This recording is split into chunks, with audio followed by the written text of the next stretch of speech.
Nadie, absolutamente nadie está prestando atención a este tipo de noticias. Todo el mundo está con el foco puesto en lo incorrecto. Y en el siguiente vídeo te quiero explicar por qué esta noticia es muchísimo más importante de lo que parece. La agencia de calificaciones Moody acaba de rebajar sus expectativas para el sector bancario en las economías débiles de Europa.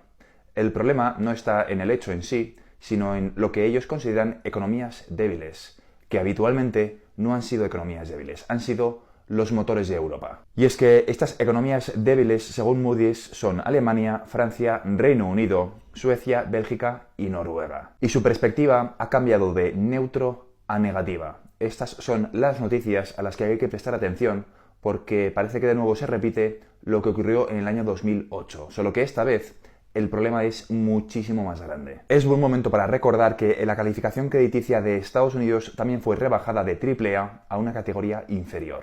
Y que varios bancos centrales en el año 2023 anunciaron que entraban en pérdidas, algo que en el caso de alguno de ellos no había ocurrido jamás en su historia. Moody's ha decidido rebajar la calificación del sector bancario de todos estos países por varios motivos. El primero, el principal, es porque han visto que sus beneficios se van a ver reducidos. Y este beneficio se va a ver reducido por dos motivos principales. El primero es porque va a haber un aumento en los costes de financiación.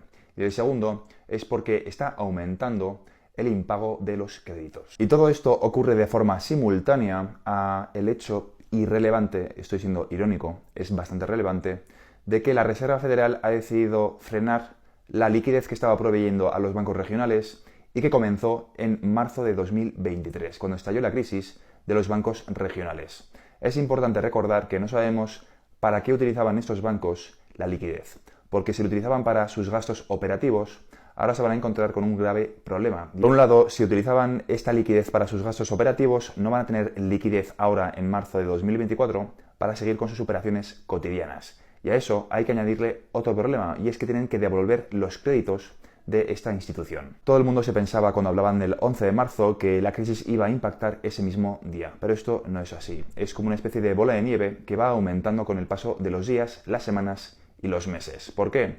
Porque la liquidez fue prestada de forma paulatina.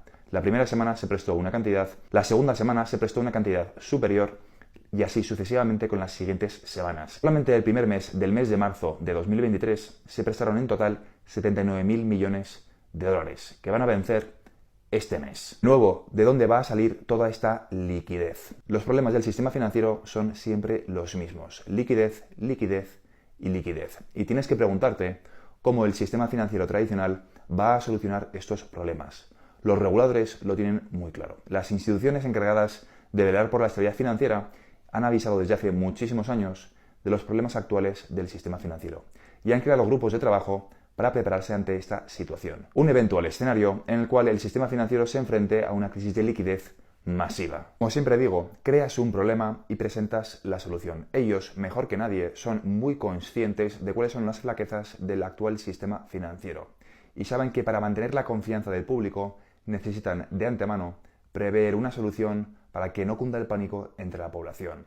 Hay algo que estas instituciones hacen mejor que nadie, que es mantener la confianza del consumidor. Habrá quien esté de acuerdo y quien no esté de acuerdo con esta opinión, pero en general, nos guste o no, la gran mayoría de la población considera su patrimonio en divisas nacionales, en euros, en dólares, divisa del país en el que estés viviendo. Otra cosa muy diferente es que esta sea una estrategia inteligente. La gran mayoría de la población no entiende, por desgracia, cómo funciona la inflación en periodos largos de tiempo. Se creen que las rentabilidades que le puede ofrecer el mercado son superiores a lo que ocurre con la inflación, cuando la realidad es que habitualmente la inflación es superior a estas rentabilidades. El mercado más claro es el de los bienes raíces, pero para no desviarme del tema, la gran pregunta, y volviendo al origen de este vídeo, es cómo el sistema financiero va a hacer que mantengas la confianza en sus sistemas, lo que ellos quieren que utilices. Y aquí es donde entra la gran pregunta. ¿Qué activos digitales van a ser utilizados por la banca? Porque muchísima gente realmente cree que va a ser Bitcoin. Bitcoin no sirve como mecanismo de pago. Estas tecnologías, las tecnologías de contabilidad distribuida, tienen un único propósito por ahora. Va a haber muchas oportunidades, pero la oportunidad más inmediata es mejorar las plataformas de pago, que son obsoletas, hay muchísimos intermediarios y los costes son muy elevados. Y ahí es donde está la clave de todo lo que pretendo transmitirte en este vídeo. el sistema financiero al completo, tienen un problema muy grave, pero también tienen la solución. Y muchos creadores de contenido te están vendiendo la idea de que la solución frente a esta situación es salirte del sistema y irte a activos digitales que supuestamente van a proteger tu poder adquisitivo frente a la devaluación constante de los bancos centrales. Y en cierta medida, tienen razón, Bitcoin ha sido uno de los activos que mejores resultados ha tenido en los últimos 10 años. Pero la gran pregunta es si esto va a continuar siendo así y, sobre todo, si esto realmente supone una amenaza para los bancos centrales y los bancos comerciales. Si realmente Bitcoin va a vaciar de poder a los estados. Y la realidad es bastante curiosa porque es justo lo contrario. De hecho, Bitcoin va a potenciar el rol de los estados, de los bancos centrales y de los bancos comerciales. Y no me refiero a Bitcoin, sino a la tecnología que hay detrás. Las tecnologías de contabilidad distribuida, porque todas nuestras interacciones, tanto en el mundo físico como en el mundo virtual, van a quedar registradas en blockchain, tecnologías de contabilidad distribuida.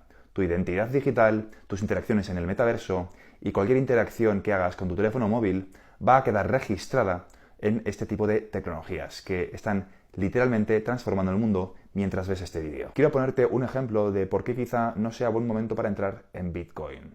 Hoy mismo, el presidente de Estados Unidos, Joe Biden, ha anunciado que va a imponer un 30% de impuestos a la criptominería. Esto, desde luego, no son buenas noticias para el sector.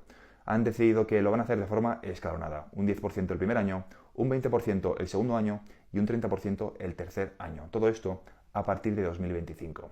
Y es que esto es realmente importante porque no solamente lo van a hacer con las minerías que contaminan, sino también con los centros de minado que utilizan energías renovables, eólico y parques solares. Da igual, nadie se libra de los impuestos. Hay algo que muchísimos creadores de contenido que defienden Bitcoin no se están planteando y es qué va a ocurrir con el precio de Bitcoin, sobre todo con los centros de minado, cuando aumente el precio de la electricidad y sobre todo cuando ocurra algo que la gente lleva muchísimo tiempo esperando, y es que las recompensas se reduzcan a la mitad, el famoso halving. Bitcoin está obligado a subir de precio, porque si no sube de precio, lo que va a ocurrir es que el coste de la electricidad va a continuar subiendo y haciendo que este sector sea menos rentable, que los que se dedican a minar Bitcoin ganen menos dinero, puede que incluso se vean forzados a cerrar. Si se ven forzados a cerrar, va a haber menos gente involucrada con este ecosistema y obviamente se entraría en una espiral de caída que nadie sabe exactamente cómo terminaría. Y repito, esto no es hate para Bitcoin, ojalá siga aquí muchísimos años más. No deseo que sus inversores pierdan dinero. Lo que simplemente pretendo explicar es que hay que entender el timing del mercado. Hemos empezado con el vinilo, luego hemos pasado a la cassette y ahora vamos a pasar al CD-ROM. Bitcoin es el vinilo, prueba de trabajo, Ethereum, prueba de participación, por eso realizaron The Merge, la migración, porque ese modelo de validación es antiguo, es obsoleto, y ahora vamos a entrar en la siguiente etapa. Es muy importante que entiendas en qué fase de mercado cripto estamos, porque ninguna tecnología dura para siempre.